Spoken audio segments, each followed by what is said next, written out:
Greetings and welcome everybody to this week's edition of Poly Weekly News. I'm your host David Danto. We're at the NAB 2023 conference this week. We have some terrific conversations we're going to bring to you. First of all, I chat with Las Vegas resident and my good friend Pat Piwowarczyk about the HP Poly Partner Program and everything that he's doing. Then we speak with Paul Erickson, the analyst we spoke with at CES, and we've chatted many times before and we'll chat many times since. Tell us about what he thinks is important here at the NAB show. And then since we're here in Las Vegas, I also speak with one of the great residents from the area that's doing his own trade show, Mike Brown-Cestero. He's got some interesting things that he's looking for here, and he tells us a little about what he's working on. So stay with us. We've got a great show.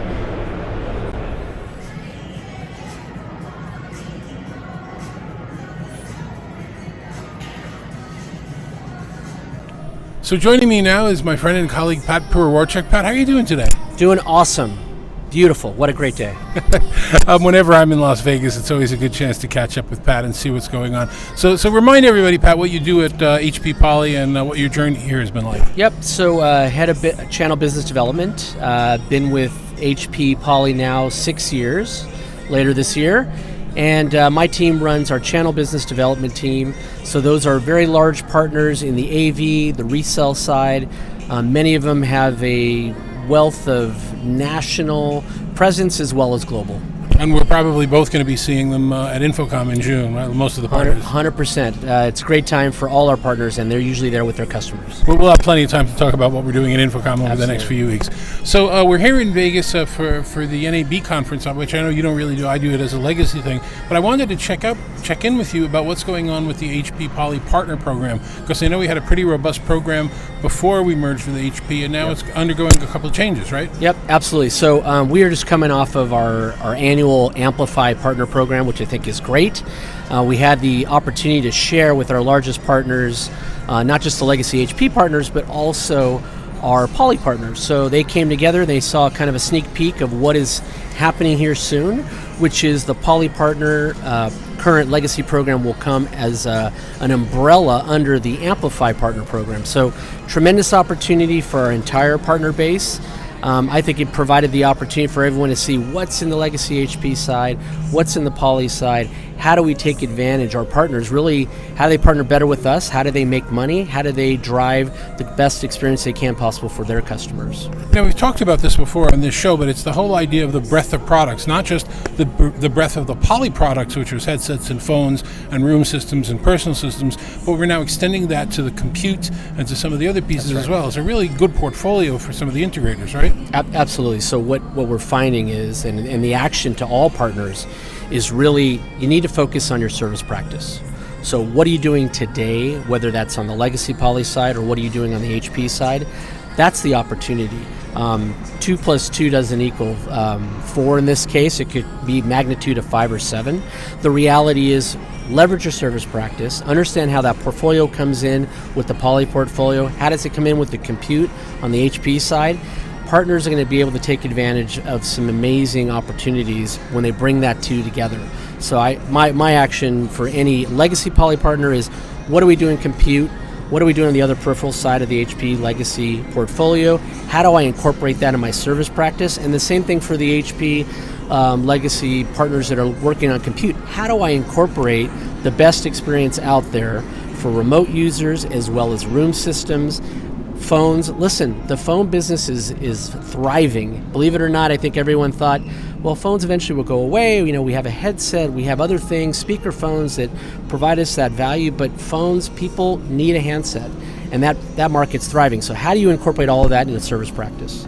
Okay, that's very interesting. We did see at Enterprise Connect and a little bit some of the other shows before that, I'm sure we'll see at HIMSS as well, the idea of how we're combining some of the legacy Poly gear with some of the brand new HP compute and doing some things both for the Microsoft Teams rooms and for Zoom rooms that really can't be done by anybody else because we have more compute power than they do. 100%. So an amazing compute story there for sure. But the other thing that I look at is our breadth of partnership. What do we do with all our legacy Poly relationships, and how do we extend that to what we're doing collectively? And then what does the future bring? I think there's some unique opportunities to advance our portfolio, be better than anyone because of those two things coming together. And you know, we have arguably the best room systems. I'm sure other manufacturers would claim the same thing, Sure. but the same thing about headphones, the same thing about telephones, the same thing about compute. But I can't think of a single entity that does all of those things under one catalog like we're doing now at HP and Poly. No one. And the other thing that I think that stands true for us is we're 100% channel. I mean, we are focused on our partners. We are focused on experience. Our partners are driving a business outcome discussion. Well, why shouldn't it start with experience? And how do I improve and take away challenges that my customer has? We're solving problems. And now with the extended portfolio, I don't know another manufacturer that is doing it in that way that is partner-centric. And I'll ask one other question for you around what we talked about before. If you've got a partner that's really doing a bang-up job or has a great story, we want them on the show, right? We want to talk to them. How would they go about letting people know that? Well, I absolutely can be a conduit to that. From a leadership standpoint, I have other peers in our market that support all our partners outside of my partner base. So I'd say reach out to myself, Pat Piwowarczyk at hp.com. And we can get you engaged with yourself, and it's really boasting about what we're doing in our entire portfolio with our partners. That's terrific. Pat, thanks for taking the time and talking with us. And please come back on when we've got more of the details around what that new program is going to be like so we can let everybody know and fill everyone in. Absolutely. More to come. It's coming soon. Thanks a lot. Yeah. See you soon. Thanks.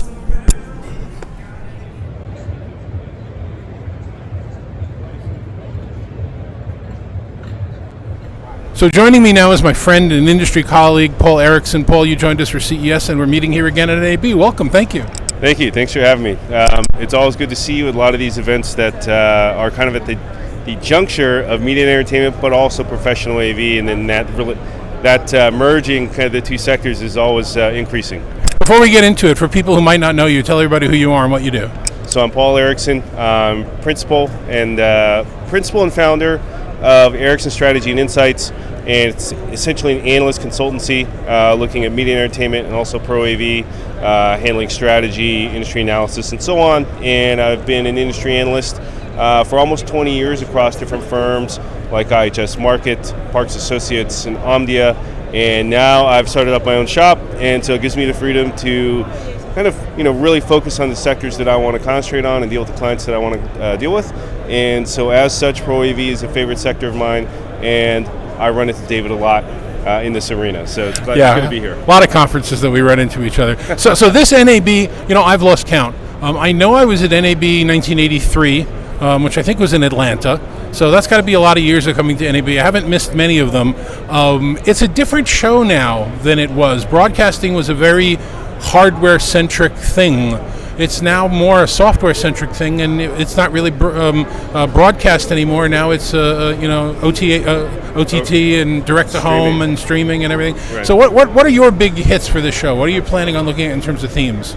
Well, you're right in that it's gotten away from equipment per se and looking at just the totality of delivering content to people, and now a lot of that is via streaming.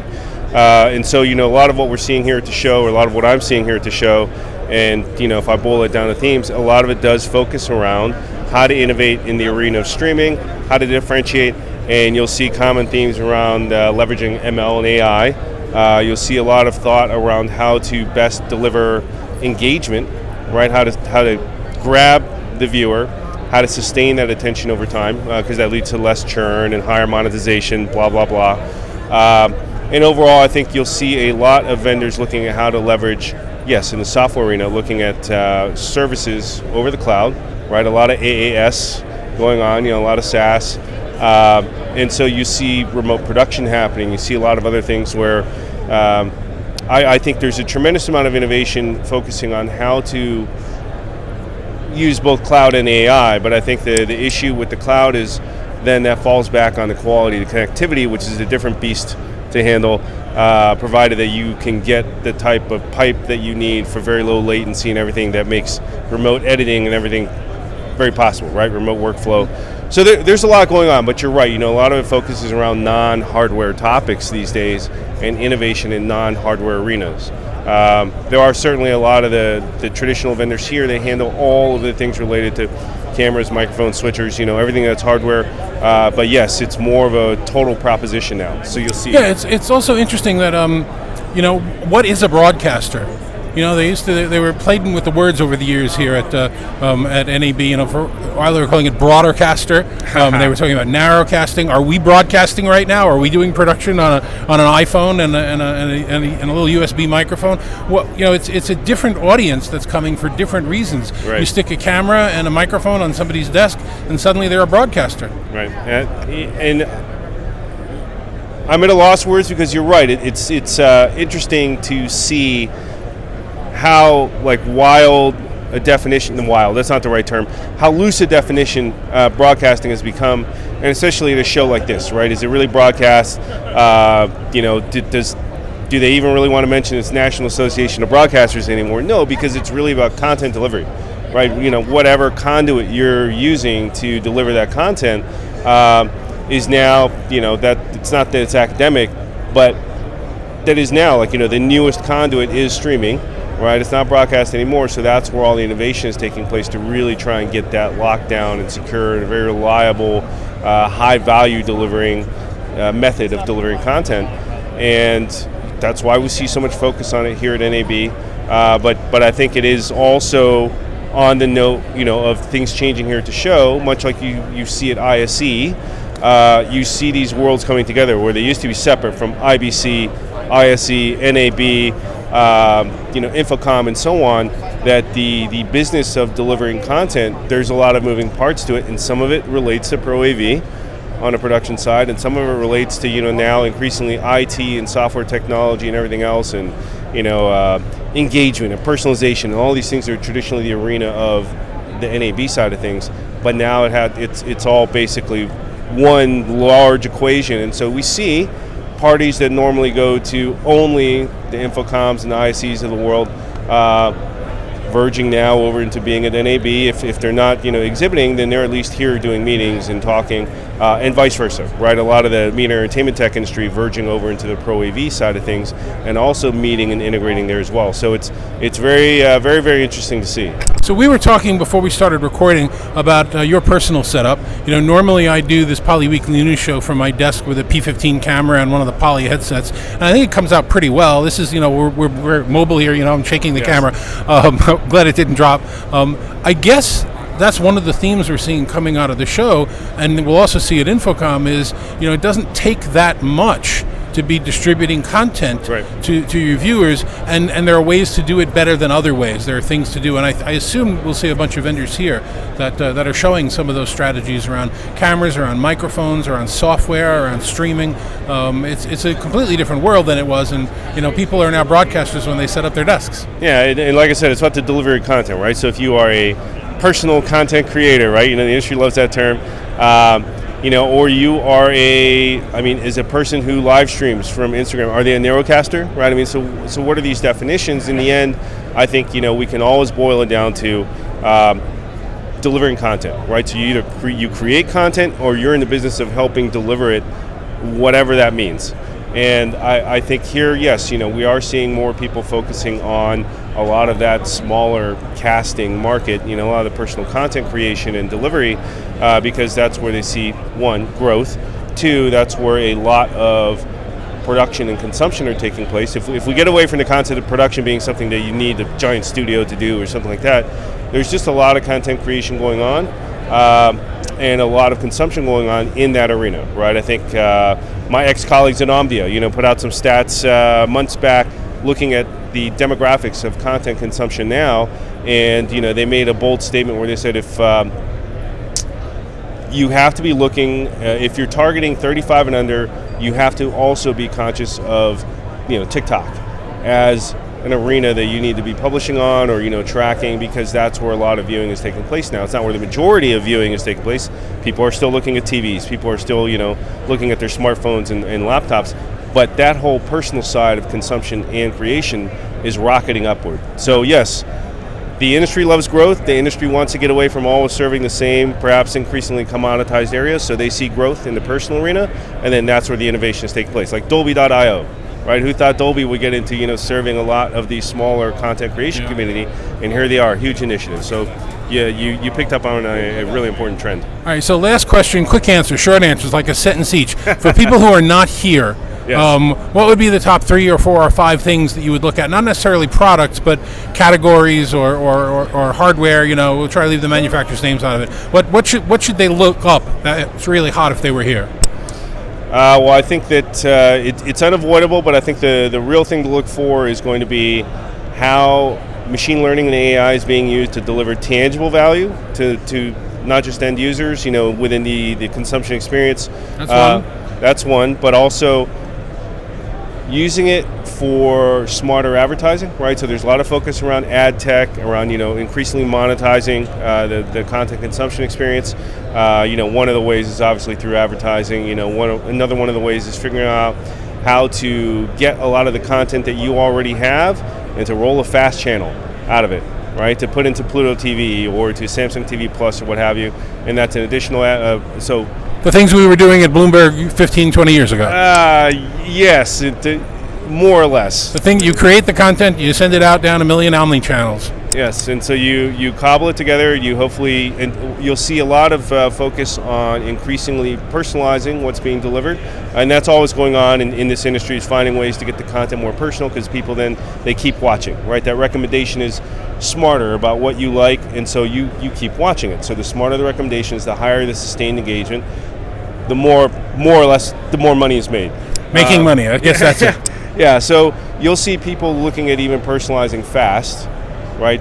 Putting together a custom fast channel for you, or making sure that what you're watching that fast channel, that the movies that you are going to like better are the ones that start populating that linear fast schedule. So there's a lot of focus on fast. It's unavoidable in this industry right now. Huge buzzword. I think beyond those major trends,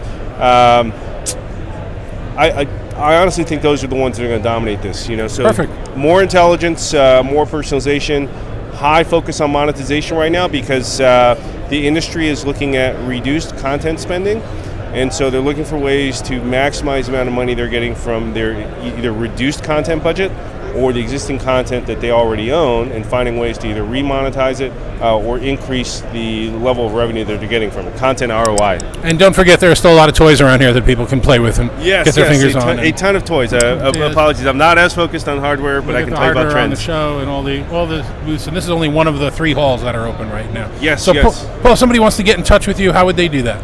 Well, they can look me up on LinkedIn, Paul Erickson, ERICKSON, or you can simply go to my website at ericksoninsights.com. Well, thanks very much for being here. Enjoy the rest of the show. You too. Thanks for having me.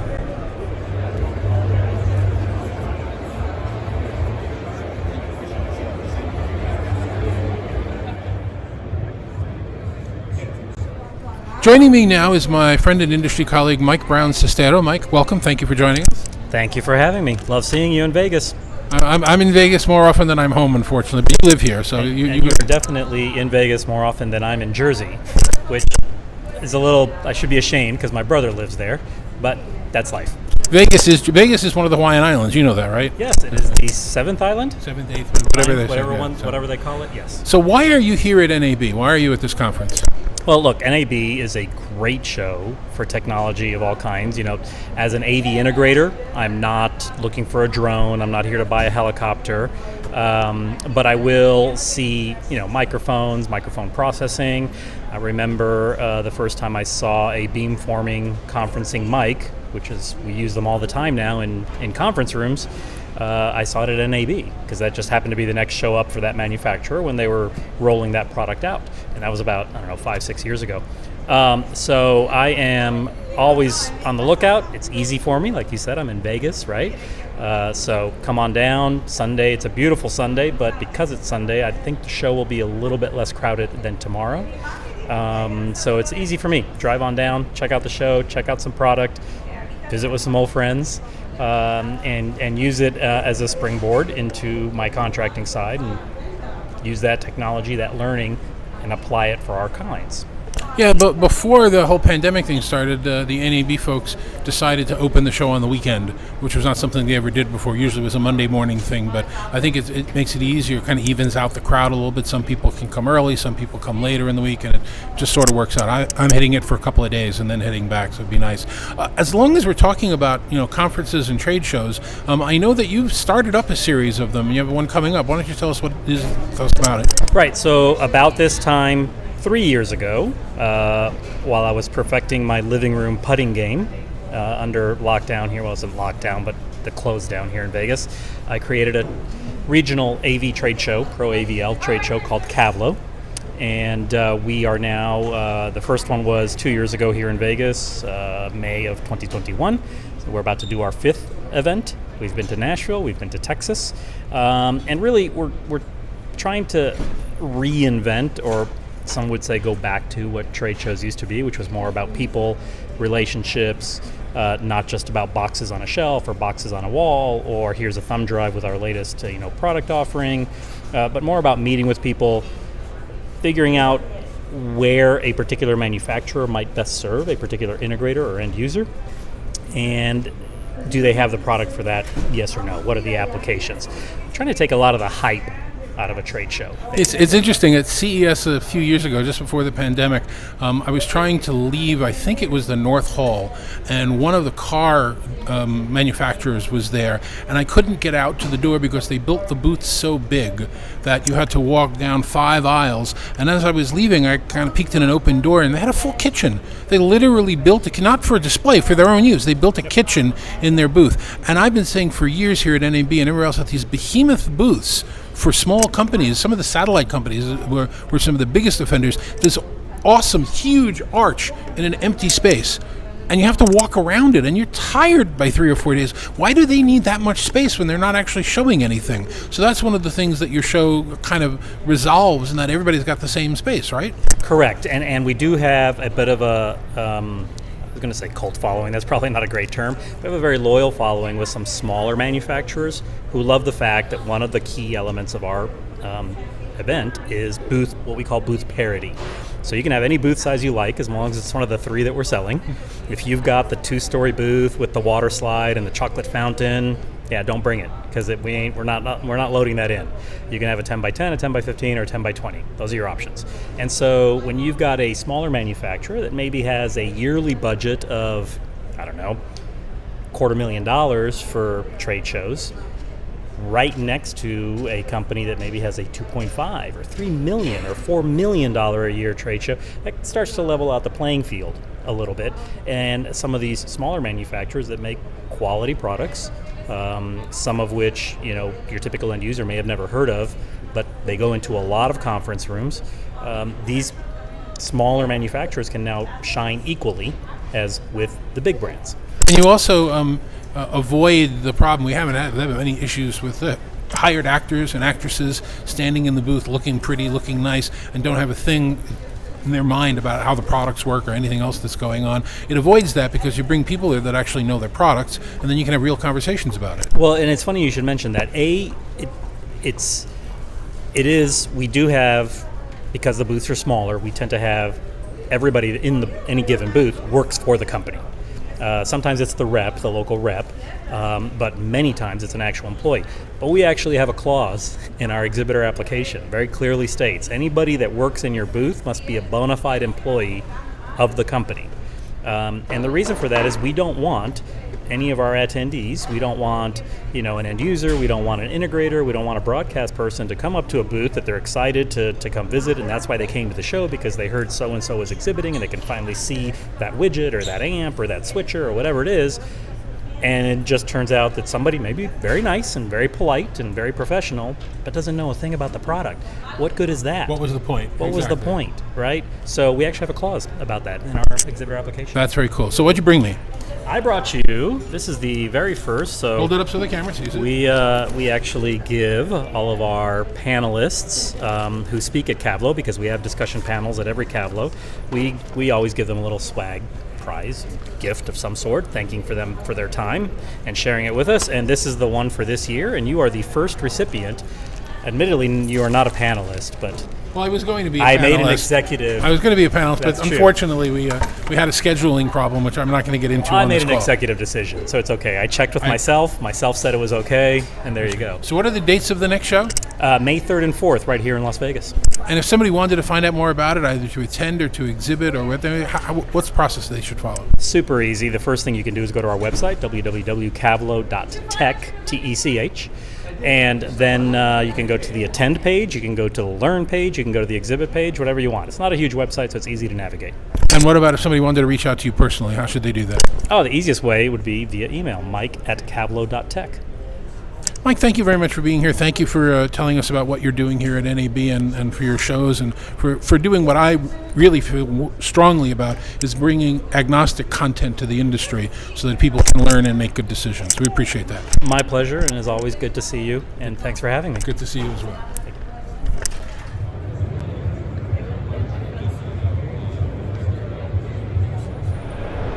Well, that's it for this week's Poly Weekly News. Thank you very much for joining us here at the NAB conference. On next week's show, I'll be chatting with my buddy Tony Interbartolo, who's going to be telling us about some awesome new Zoom features and some of the HP Poly equipment. But until then, thank you very much for joining us. We really appreciate you spending the time with us, and we will see you on next week's show. Take care.